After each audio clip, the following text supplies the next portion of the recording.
Students, direct indirect के sentences की तीसरी क्लास के साथ हाजिर हूँ।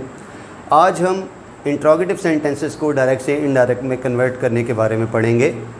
सबसे पहले देख लेते हैं कि इंट्रोगेटिव सेंटेंसेस कौन से सेंटेंसेस होते हैं। ऐसे तमाम जुमले जिसके अंदर किसी भी किस्म का कोई सवाल हो, उस सेंटेंस को हम कहते हैं interrogative. These sentences show questions, इनके अंदर हमेशा कोई ना कोई क्वेश्चन मौजूद होता है। These sentences and with a question mark, इनकी आसान तरीन पहचान, इन सेंटेंसेस में एंड पर क्वेश्चन मार्क ज़रूर होता है। और तीसरी बात मैंने लिखी, these sentences and with a full stop in indirect form. जब इन सेंटेंसेस को हम डायरेक्ट से इनडायरेक्ट में कन्वर्ट कर देते हैं तब हम इस क्वेश्चन मार्क को नहीं लिखते और क्वेश्चन मार्क की जगह हम फुल स्टॉप को सेंटेंस के आखिर में लिख देते हैं। जैसा कि जब मैंने आपको रूल्स पढ़ाए थे, उन रूल्स के अंदर भी मैंने आपको ये बात मेंशन कर दी थी कि इनडायरेक्ट फॉर्म में जाने के बाद तमाम किस्म के quotation marks, question mark, exclamation mark सब को रिमूव कर दिया जाता है और इनडायरेक्ट सेंटेंस हमेशा एक फुल स्टॉप पर एंड करता है। इसीलिए ये सेंटेंस भी इनडायरेक्ट में जाने के बाद फुल स्टॉप में एंड होगा। आइए इन सेंटेंसेस को कन्वर्ट करने के तरीके देखते हैं। जी स्टूडेंट्स, अब हम एग्जांपल्स देखते हैं कि किस तरीके से इंट्रोगेटिव सेंटेंसेस को डायरेक्ट से इनडायरेक्ट में कन्वर्ट किया जाता है। इंट्रोगेटिव सेंटेंसेस के बारे में बताने के लिए आपको बेसिक बातें थी जो मैंने इंट्रो में बताई, 2 से 3 बातें थी, क्योंकि इंट्रोगेटिव सेंटेंसेस का इंट्रोडक्शन इतना कॉम्प्लिकेटेड नहीं है। बहुत सिंपल सी बात है कि सवालिया जुमले जिनके अंदर सवाल हो आपके इंट्रोगेटिव सेंटेंसेस होते हैं। आपको मालूम है कि इंट्रोगेटिव सेंटेंसेस में सवाल तो होते हैं, लेकिन आपको ये भी मालूम होना चाहिए कि सवाल 2 तरीके से सेंटेंसेस के अंदर किया जाता है। यानी कि एक तरीका तो ये है कि आपके सेंटेंस के स्टार्ट पर कोई हेल्पिंग वर्ब मौजूद हो जो आपसे क्वेश्चन कर रहा हो, और दूसरा तरीका ये है कि आपके सवालिया जुमले के स्टार्ट में हेल्पिंग वर्ब यानी कि इज़, एम, आर के बजाय कोई WH वर्ड लगा हो, जैसा कि व्हेन, व्हाई, व्हाट या हाउ। यानी सवाल 2 अलग अलग अल्फाज लगा कर किया जाता है। उर्दू में किस तरह कह सकते हैं, इसे समझा सकते हैं। उर्दू में मैं आपसे ये भी कह सकता हूँ, क्या आप अंग्रेज़ी समझते हैं? एक तो ये सवाल का तरीका है, जुमले के शुरू में क्या लगा दिया। दूसरा तरीका, आप अंग्रेज़ी क्यों नहीं पढ़ते हैं। अब मैंने जुमले के दरमियान में क्यों का जो वर्ड लगाया, ये भी एक सवाल ज़ाहिर कर रहा है। ये सेंटेंस के अंदर सवाल करने का दूसरा तरीका है।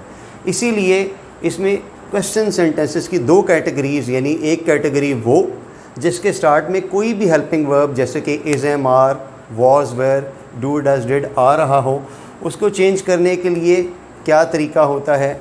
और वो सेंटेंसेस जिनके स्टार्ट पे when, why, what, where, how इस तरह का कोई वर्ड आ रहा हो, उनको चेंज करने का क्या तरीका होता है। इसमें माइनर सी, बहुत ही छोटी सी चेंज है, वो आपको मैं सेंटेंसेस की एग्जांपल्स करवाते हुए बताता जाता हूँ। अगर आप सबसे पहले एग्जांपल देखो तो उसमें कहते हैं, she said to me, am I teasing you. आपको मैंने बताया कि सेंटेंस को सवाल करने के लिए आप 2 तरीके इस्तेमाल करते हैं, या तो सेंटेंस के स्टार्ट में हेल्पिंग वर्ब लगाते हैं या WH वर्ड। इसी चीज़ को हमने सेंटेंस को डायरेक्ट से इनडायरेक्ट में कन्वर्ट करते वक्त भी याद रखना है कि जब भी आप इनडायरेक्ट के अंदर कन्वर्ट करते वक्त सेंटेंस की डायरेक्ट स्टेटमेंट पढ़ेंगे तो डायरेक्ट स्टेटमेंट के अंदर आपने हमेशा रिपोर्टेड स्पीच किस वर्ड से शुरू हो रही है, हमेशा वो देखना है। आपने हमेशा ये देखना है कि रिपोर्टेड स्टेटमेंट का सबसे पहला लफ्ज़ क्या है। उसको देखने के बाद आप सेंटेंस चेंज करेंगे। और यहाँ पर हमारा सबसे पहला वर्ड जो सेंटेंस के अंदर आ रहा है वो है एम। वो है एम, और एम एक हेल्पिंग वर्ब है। और आप जानते हैं कि जब हेल्पिंग वर्ब आ जाए जैसे कि इज़, एम, आर या वॉज या वर, तो हम सेंटेंस को चेंज करते वक्त क्या लगाएंगे, ये मैं आपको अभी एग्जांपल में समझा देता हूँ। सबसे पहला काम, सेंटेंस के अंदर सवाल है, इसलिए इस सेंटेंस को चेंज करते हुए मैं सैड की जगह, यानी कहा की जगह, इनडायरेक्ट फॉर्म में कोई ऐसा वर्ड लगाऊंगा जो एक सवाल को जाहिर करता है, और वो वर्ड हो सकता है आस्क्ड, यानी उसने मुझसे पूछा। आस्क सैड की जगह मैंने लगा दिया। उसके बाद नेक्स्ट काम मैं क्या करूँगा, अपने इन्वर्टेड कॉमा के अंदर सबसे पहले वर्ड जब मैंने देखा कि एम है, यानी कि मेरे पास हेल्पिंग वर्ब है, तो मैं इस सेंटेंस के अंदर कंजंक्शन के तौर पर इन दो कंजंक्शंस में से कोई एक वर्ड इस्तेमाल करूँगा। या तो मैं इफ़ का वर्ड लगाऊँगा या मैं वेदर का वर्ड लगाऊँगा।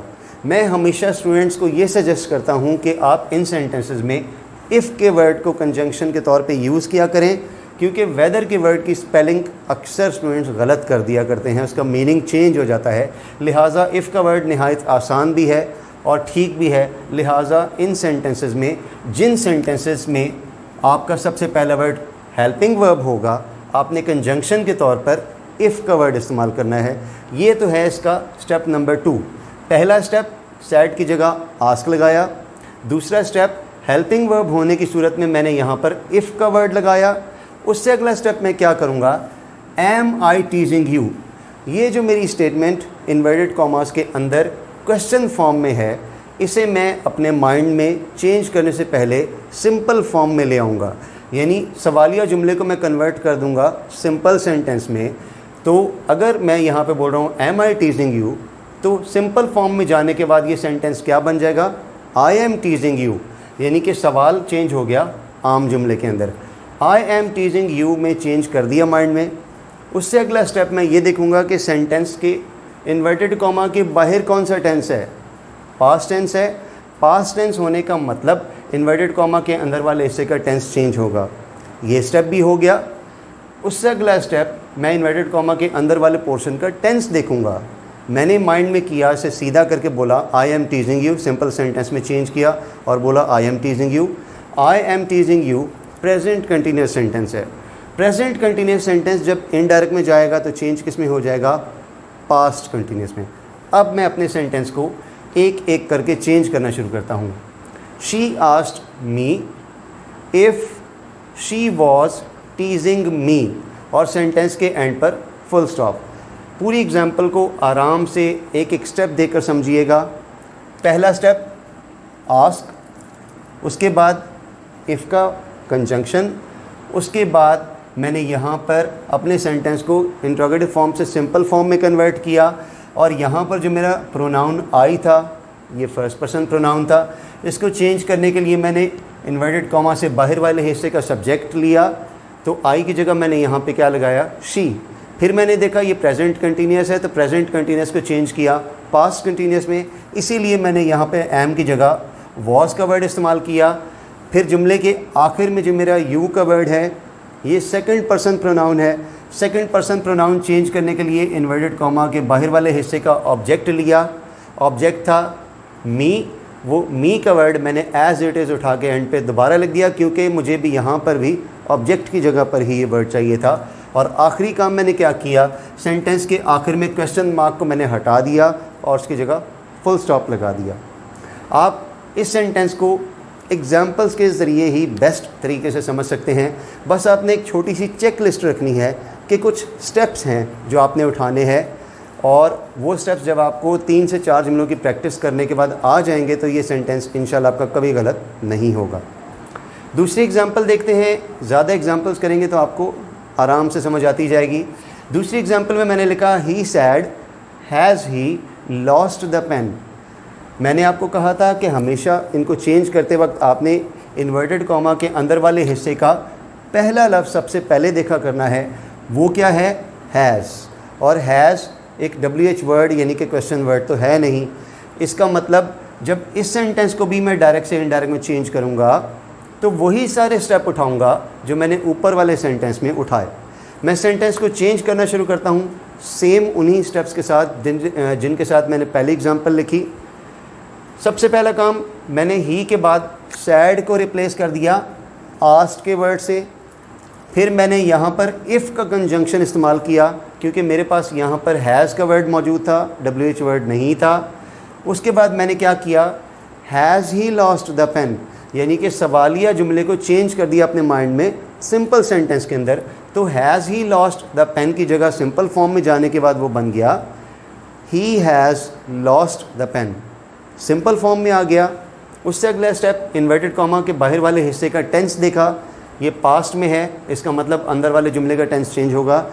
फिर मैंने अंदर वाले जुमले का टेंस देखा, he has lost the pen, present perfect है, इनडायरेक्ट में जाने के बाद चेंज हो जाएगा पास्ट परफेक्ट में।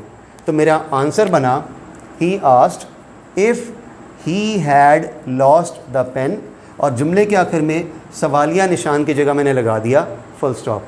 और यहाँ पर अगर आप देखो तो प्रोनाउन जो मेरे पास डायरेक्ट स्टेटमेंट में ही था वो थर्ड पर्सन प्रोनाउन था, और हमें याद है थर्ड पर्सन प्रोनाउन इनडायरेक्ट में जाने के बाद भी चेंज नहीं होता, इसलिए मैंने ही को इनडायरेक्ट में जाकर भी ही लिख दिया। दोबारा third example, I said to her do you know him, वही सारे स्टेप्स दोबारा से, लेकिन उससे पहले जुमले के अगर शुरू में देखो आप तो डू का वर्ड आ रहा है, इसका मतलब ये भी आपका हेल्पिंग वर्ब वाला ही जुमला है। चेंज करना शुरू किया, आई आस्क्ड हर, सैड की जगह लगाया आस्क्ड, फिर मैंने यहाँ पे कंजंक्शन के तौर पे इफ़ का वर्ड लगाया क्योंकि डू एक हेल्पिंग वर्ब है।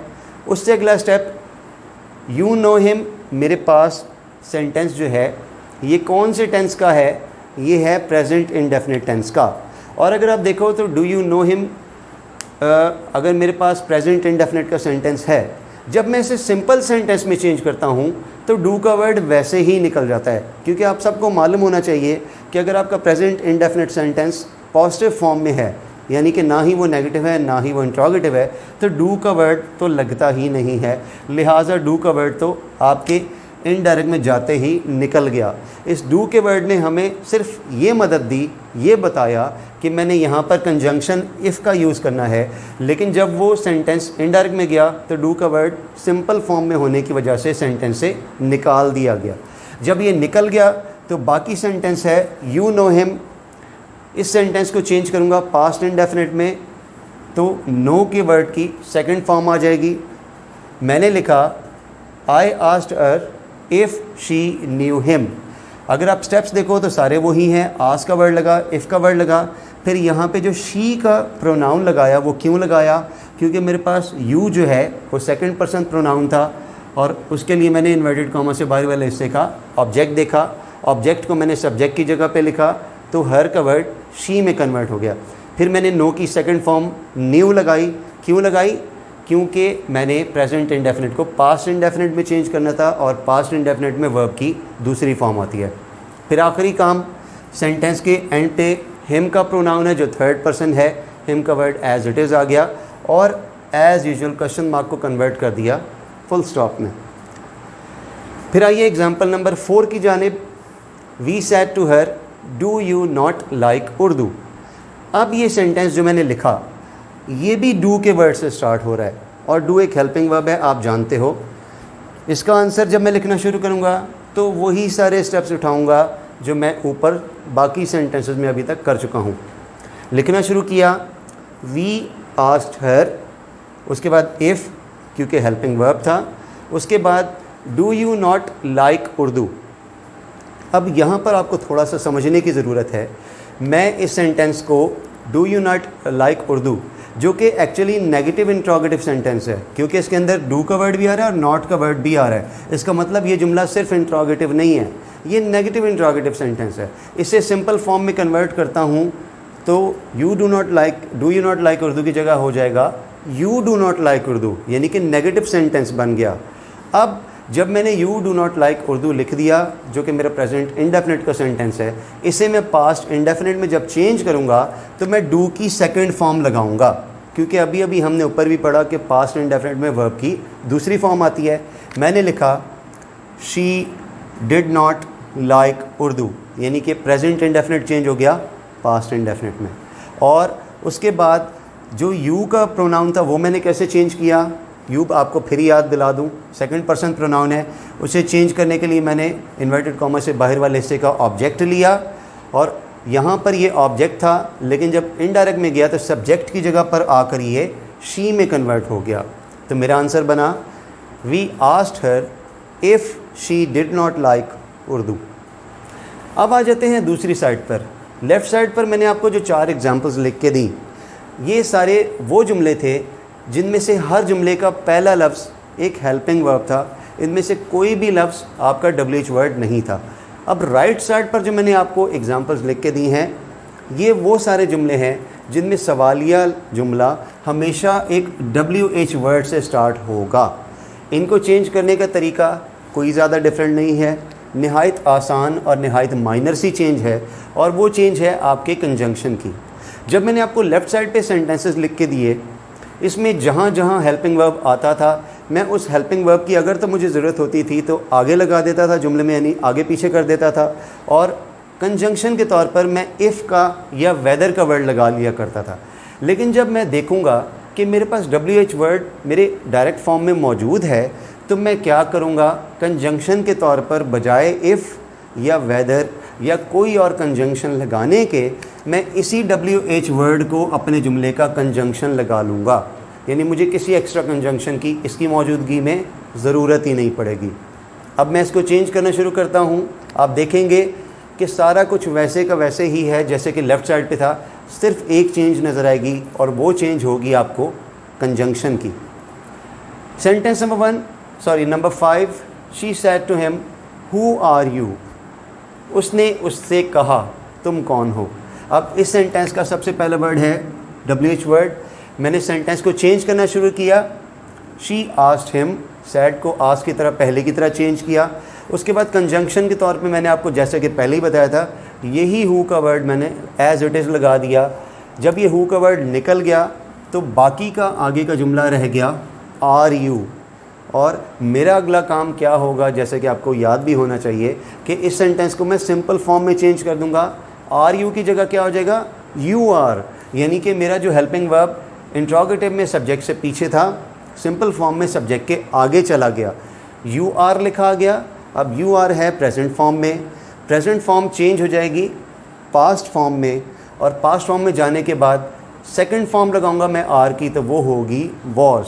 यानी मेरे पूरे जुमले का आंसर कैसे लिखा गया, she asked him who he was, और जुमले के आखिर में एज यूजुअल क्वेश्चन मार्क की जगह फुल स्टॉप आ गया।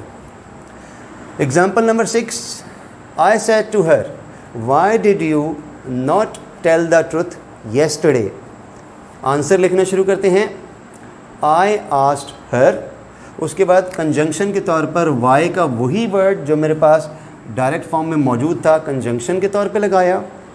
उसके बाद मैंने वही काम करना है कि अपने सेंटेंस को सिंपल फॉर्म में चेंज करना है, यानी कि did you not tell the truth yesterday को चेंज करूँगा सिंपल फॉर्म में, तो क्या बन जाएगा, यानी कि आपके हेल्पिंग वर्ब को आगे ले जाऊँगा यू के, तो क्या आंसर होगा, you did not tell the truth yesterday. अब you did not tell the truth yesterday कौन से टेंस का जुमला है, पास्ट इंडेफिनिट का। पता कैसे चला, इस डिड को वर्ड को देखने के बाद मैंने पता लगा लिया कि ये मेरा जुमला पास्ट इंडेफिनिट का है। जब जुमले को मैं पास्ट इंडेफिनिट से इनडायरेक्ट में ले जाऊंगा तो ये पास्ट इंडेफिनिट चेंज हो जाएगा पास्ट परफेक्ट में। इसका answer I asked her why. उसके बाद प्रोनाउन मैंने शी लगाया, और शी का वर्ड मैंने क्यों लगाया, क्योंकि मेरे पास डायरेक्ट फॉर्म में यू का वर्ड था। यू सेकंड पर्सन प्रोनाउन है, हमेशा की तरह चेंज होगा ऑब्जेक्ट के मुताबिक, और ऑब्जेक्ट जो यहाँ पर हर था सब्जेक्ट की जगह में आने के बाद बन जाएगा she. She, why she had not told the truth the day before. Past indefinite था, you did not tell the truth yesterday, change हो गया पास्ट परफेक्ट में, she had not told the truth, और आखिर में द डे बिफोर जो है मैंने येस्टरडे को चेंज कर दिया। जैसे कि आपके पास लिस्ट ऑफ वर्ड्स की अगर क्लास मौजूद हो, उसमें मैंने आपको सारे वर्ड्स के साथ येस्टरडे के वर्ड के बारे में भी बताया था कि इनडायरेक्ट में जाने के बाद किन किन वर्ड्स में चेंज हो सकता है। मैंने येस्टरडे को इनडायरेक्ट में जाने के बाद चेंज कर दिया the day before. Last example number 7, they said to me where were you going in the morning today. Answer they asked, फिर वेयर का word as it is conjunction के तौर पर। उसके बाद were you going in the morning today को मैं change करता हूँ सिंपल फॉर्म में, तो ये जो वर का हेल्पिंग वर्ब है यू के आगे चला जाएगा, ये बन जाएगा you were going in the morning today. You were going in the morning today past continuous tense जो का जुमला है। जब पास्ट कंटिन्यूस को हम इनडायरेक्ट में ले जाएंगे तो चेंज किस में हो जाएगा, पास्ट परफेक्ट कंटिन्यूस। और पास्ट परफेक्ट कंटिन्यूस का पैटर्न रिवाइज कर देता हूँ, subject plus had been plus ING। Answer लिखना शुरू करता हूँ, दे आस्क्ड मी, यहाँ पर मैं मी का वर्ड लिखना भूल गया, दे आस्क्ड मी, उसके बाद वेयर का कंजंक्शन एज इट इज़, फिर मैंने लिखा I had been going in the morning that day. अब ये आई का वर्ड मैंने क्यों लगाया, क्योंकि यहाँ पर मेरा जो प्रोनाउन नंबर 1 है वो है यू, और यू सेकंड पर्सन है। सेकंड पर्सन के लिए मैंने ऑब्जेक्ट देखा, ऑब्जेक्ट था मी को जब मैं सब्जेक्ट की जगह पर लाया तो बन गया आई। उसके बाद पास्ट कंटिन्यूस चेंज हो गया पास्ट परफेक्ट कंटिन्यूस में, मैंने लिखा I had been going in the morning, और आखिर में टुडे का जो वर्ड था ये भी इनडायरेक्ट में जाके चेंज हो गया दैट डे में, और ये चेंज भी आपको उस क्लास में मिल जाएगी जो मैंने आपको सर्टेन वर्ड्स की क्लास का लेक्चर अपलोड किया था। और फिर एंड पे मैंने किया क्वेश्चन मार्क को चेंज फुल स्टॉप में। स्टूडेंट्स, इंट्रोगेटिव सेंटेंसेस को समझने के लिए प्रैक्टिस की आपको बाकी सेंटेंसेस की निस्बत थोड़ी सी ज़्यादा ज़रूरत होगी। इनका इंट्रो तो बहुत सिंपल था, इंट्रोडक्शन के लिए कोई ख़ास मटेरियल नहीं था, लेकिन इनको डायरेक्ट से इनडायरेक्ट में कन्वर्ट करने के लिए काफ़ी सारे छोटे छोटे स्टेप्स आपको देखने पड़ते हैं, और उन छोटे छोटे स्टेप्स में से अगर आप एक आधा स्टेप भी मिस कर जाओ तो आपका सेंटेंस गलत होने का चांस होता है। लिहाजा बहुत ध्यान से और बहुत एहतियात से एक एक जुमले की एग्जांपल बार बार देखिएगा, इसको बार बार गौर से देखिएगा, सुनिएगा, और उसके बाद इनकी प्रैक्टिस कीजिएगा ताकि आपको ये सेंटेंसेस अच्छे तरीके से समझ आ जाएं। उम्मीद है आपको क्लास समझ आ गई होगी। इंशाल्लाह ताला अगले लेक्चर में मैं आपसे डायरेक्ट इनडायरेक्ट के सेंटेंसेस की नेक्स्ट टाइप के साथ मिलूँगा। अपना बहुत ख्याल रखिएगा। अल्लाह हाफ़िज़।